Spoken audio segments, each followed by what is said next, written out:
അതായത് നിഷ്പക്ഷമായിട്ട് പല ആൾക്കാരും ക്രിസ്ത്യൻസ് ബി ജെ പിക്ക് വോട്ട് ചെയ്തവരുണ്ട് കഴിഞ്ഞ പാർലമെൻറ്റ് ഇലക്ഷനിൽ. ആ വോട്ടുകൾ യു ഡി എഫിന് ഫേവറായിട്ട് പോകുന്നു. ഒരു കാര്യം നിങ്ങൾക്കറിയാം, ഏതായാലും കേരളത്തിലെ മുസ്ലിങ്ങൾ ബി ജെ പിക്ക് വോട്ട് ചെയ്തില്ല.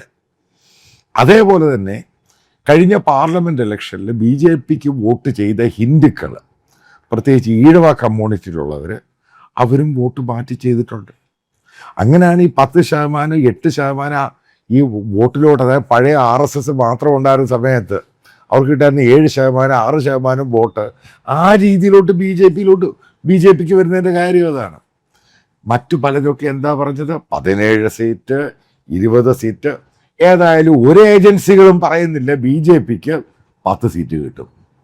ഒരു ഏജൻസികളും പറയുന്നില്ല ബി ജെ പിക്ക് 15 സീറ്റ് കിട്ടും. അത് കൃത്യമാണ്. എവിടെ നിന്നിട്ട് കിട്ടാനാ, എവിടെ നിന്നിട്ട് ജയിക്കും? ഇതാണ് നിങ്ങൾ ഈ പറയുന്ന പോലെയല്ലേ ഇലക്ഷന് ജനങ്ങൾ വോട്ട് ചെയ്യണം. അതിന് പല ഘടകങ്ങളുണ്ട്. ആ ഘടകങ്ങളുമായിട്ട് മൾട്ടിപ്പിളായിട്ട് പല വെർട്ടിക്കൽസ് വെച്ച് അതിനെ വെച്ചിട്ടാണ് ജനങ്ങൾ വോട്ട് ചെയ്യുന്നത്. അല്ലാതെ മോദിയെ കണ്ടിട്ടൊന്നുമല്ല വോട്ട് ചെയ്യുന്നത്.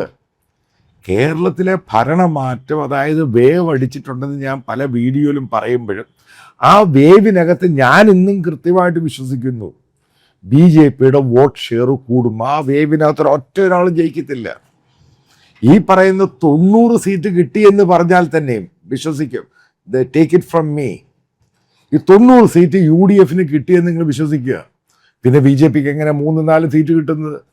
എവിടെയായി ജയിക്കാൻ പോകുന്നത്? അപ്പം ഇതൊക്കെ ഈ അപ്രസക്തമായ ചോദ്യങ്ങളാണ്. അതായത് ഒരു കാര്യം പറയാം, പിണറായിയെ മാറ്റാൻ വേണ്ടിയാണ് എലക്ഷൻ നടന്നിരിക്കുന്നത്. അതാണ് ജനങ്ങൾ തീരുമാനിച്ചുറച്ചിട്ട് പിണറായി വിജയനെതിരെയാണ് വോട്ട് ചെയ്തിരിക്കുന്നത്. അതിനകത്ത് ബി ജെ പി വന്ന് വീണ്ടും പിണറായി അധികാരത്തിൽ വരട്ടെ, അത് കഴിഞ്ഞ് 5 വർഷം കഴിഞ്ഞ് ഞങ്ങൾ കൂടുതൽ സീറ്റ് മേടിക്കും, കോൺഗ്രസ് നശിക്കും, വീണ്ടും ഞങ്ങൾ അധികാരത്തിൽ. ഇതൊക്കെ നോൺസെൻസ് തോട്ട്സ് ആണ്. ഇതൊന്നും കേരളത്തിൽ നടക്കത്തില്ല. ഇതൊക്കെ നിങ്ങൾക്ക് മറ്റു പല സംസ്ഥാനങ്ങളും മറ്റു പലയിടത്തും നോക്കാൻ സാധിക്കും. കേരളത്തിൽ ആ ഒരു സംഭവം ഓടില്ല. കാരണം കേരളത്തിലെ വോട്ടേഴ്സ് വളരെ സെൻസിറ്റീവാണ്. അവർക്ക് എവിടെ വോട്ട് ചെയ്യണമെന്നറിയാം.